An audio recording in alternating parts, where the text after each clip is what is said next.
Who is a strong female protagonist done right? Margie from Fargo. She's the only moral, reasonable, responsible person in a town full of insanity. She deals with it all, while being pregnant and still finding the time to have emotions, but keeping them separate when there's a job to do. Dana Scully even caused an uptic of women in STEM studies. Clarice in Silence of the Lambs. The original, animated Mulan. They don't make the mistake of having her just walk onto the training ground with the other rookies and just automatically know everything and be the best. She falls on her ass and generally gets the shit kicked out of her just like everyone else. And by the time she becomes a competent fighter, her comrades are all competent fighters with her, but she still has that little bit of an edge to her due to her intelligence. My point being, she's done right because she's actually believable. Chihiro in Spirited Away.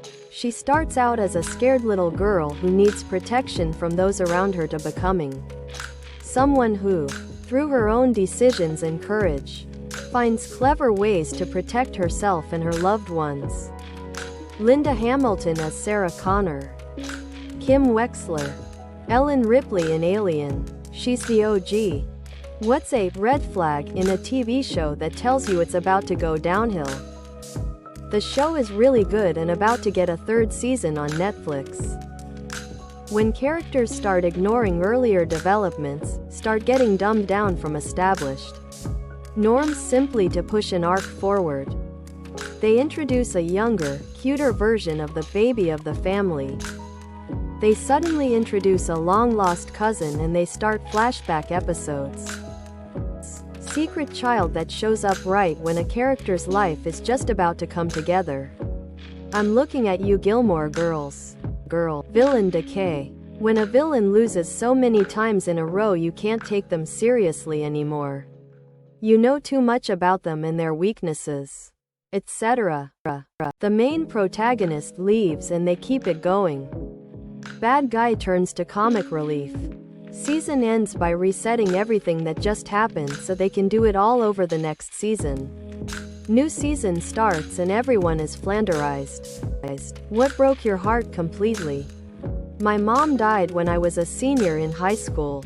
It all seemed very surreal, and like she had never actually left, since everything of hers was still in the house where she had left it.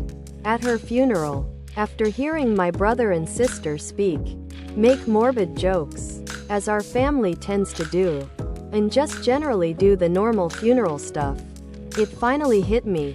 It had been several days since she had passed, but it just hit me all at once like a bag of bricks that I would never hear her voice again. She would never be there to nag me when I needed to take out the trash, clean my room, do my homework, or the million other things that she had to constantly remind me to do.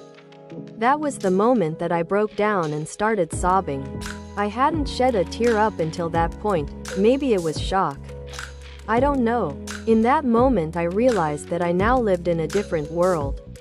One where I would have to finish growing up without the aid of my mother. Watching my granddad lose to dementia. Opening up to someone, loving with all your heart. Just see them pull away bit by bit and never knowing why. Realizing I'll truly never be loved the way I really want, or really need. Trauma is a monster. When my daughter died, I've never recovered. Knowing without a doubt the person I'm supposed to trust is shady. That bell cannot be unrung. Made a deal with several friends to meet up on a certain future date, time, place, and one of the keys was that we couldn't talk about it again. Just had to trust that no matter what happened in the intervening years we'd be there. I made up special personalized gifts for each person and waited in the foggy park for 2 hours. Later than the agreed time. Finally broke down and called one of the couples, and not only were they not coming, they had told the other people they wouldn't be able to make it, so the other couples decided not to come either. And nobody told me. Fuck those guys. Women who worked at Hooters, Twin Peaks, or other restaurants where the waitresses are expected to wear revealing uniforms. Did you like it? How was your experience? Deleted. I was briefly, approximately 6 months, employed at Hooters about a decade ago in college. The uniform was uncomfortable mostly due to the weather. It was autumn, winter. And with it being baseball playoffs and football season, the clientele could get pretty rowdy and the comments could be unpleasant. But the tips made up for it.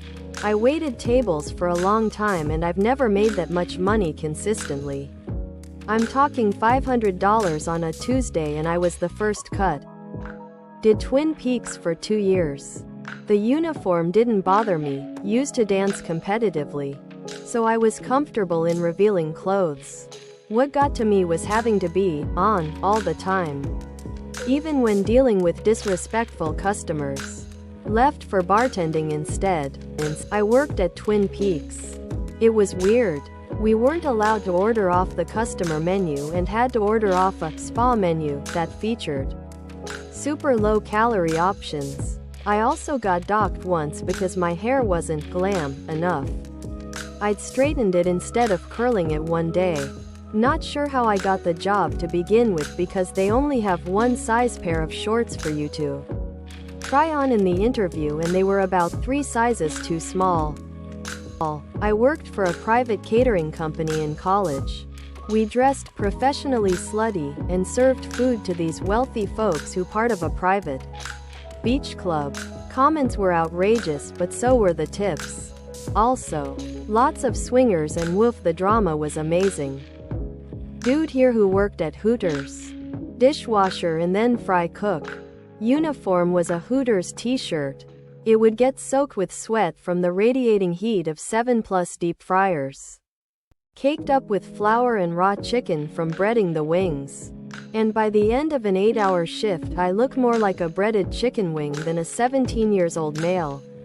I did not get laid. I worked at Hooters part-time.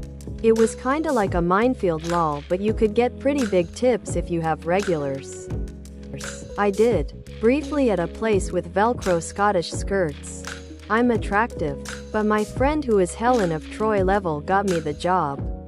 I had recently lost my first post-college job in my field. In spite of the Scottish theme, the boss must not have liked redheads. BCI was the only one and I was given a skirt nearly twice as long as the other girls. At the time I was pretty self-conscious about that. I would put the skirt on and sing. I went to college every day. I ended up chatting it up with a customer who ultimately hired me back into my actual career where have since been successful.